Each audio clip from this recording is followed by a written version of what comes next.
house hit a crowd of mourners in Brooklyn that injured 2 officers. One of those officers struck by a car in the procession. The other hit by a drone. Eyewitness News reporter Josh Einiger is live for us in Borough Park with this developing story. Josh?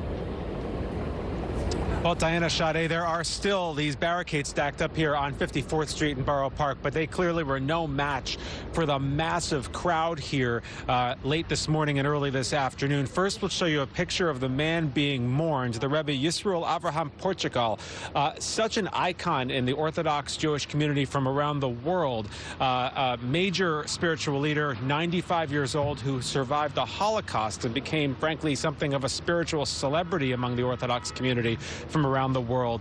And he attracted thousands of people to mourn him today. We'll show you video from Newscopter 7 just before noon, and you could see this undulating mass of black in the middle of 54th Street as the casket emerged from the synagogue that he had led, as people were clamoring just to touch the casket. And this is when things got a little dicey for the NYPD as they tried to exert some degree of crowd control, and 2 police officers were injured, one of whom in a most unusual way.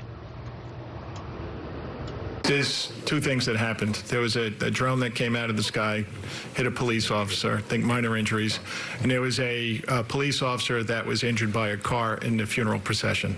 Not sure the extent, not likely, but it looks like he might have a broken ankle.